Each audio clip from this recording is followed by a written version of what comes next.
दोस्तों, क्या आप लोगों को ऐसा लगता है कि आपका जीवन दूसरे लोगों से ज़्यादा मुश्किल और संघर्षपूर्ण है और इसीलिए सत्य और धर्म की राह पर चलना आपके लिए अत्यंत कठिन है?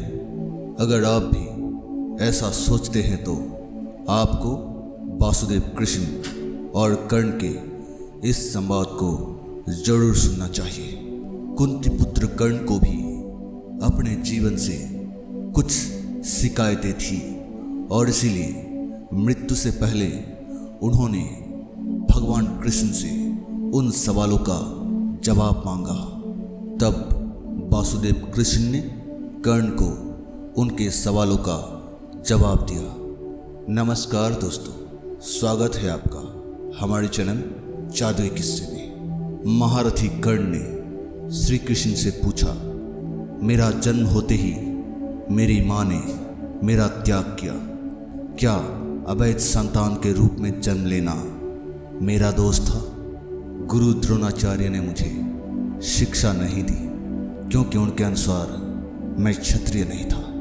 महर्षि परशुराम ने मुझे शिक्षा तो दी परंतु अंत में अभिशाप भी दे दिया कि जिस समय मुझे उनकी शिक्षा की सबसे ज़्यादा ज़रूरत होगी मैं सब कुछ भूल जाऊंगा क्योंकि मैं ब्राह्मण नहीं था। अनजाने में एक बार एक गाय को मेरा वाण लगा, तब उसके स्वामी ने भी मुझे श्राप दे दिया जबकि उसमें मेरा कोई दोष नहीं था। द्रौपदी के स्वयंवर में भी मुझे सूत पुत्र कहकर अपमान किया गया।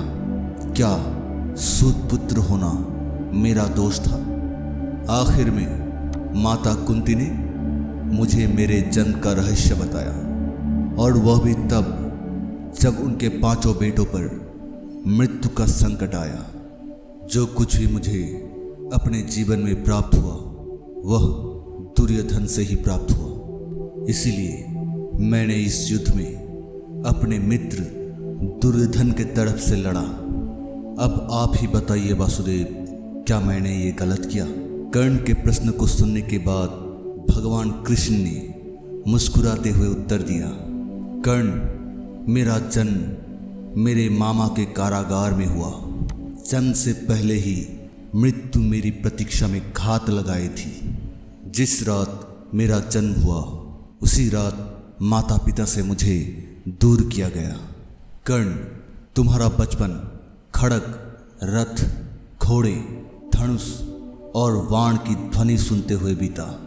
मेरा बचपन तो गौशाला, गोबर, ग्वालों के बीच बीता और मुझे कई प्राणघातक हमले भी झेलने पड़े। मेरे पास ना कोई सेना थी ना मुझे कोई शिक्षा मिली।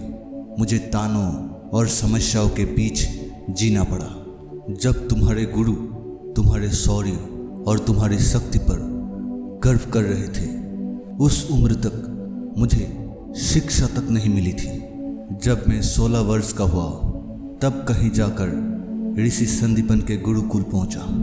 मैंने जिस कन्या से प्रेम किया वो मुझे नहीं मिला। मुझे उनसे विवाह करना पड़ा जिनकी चाहत मैं था। मेरे पूरे समाज को यमुना के किनारे से जरासंध के भय से हटना पड़ा और दूर समुद्र के किनारे जाकर बसना पड़ा। रण से पलायन के कारण मुझे डरपोक तथा रण छोड़ बुलाकर अपमान किया गया।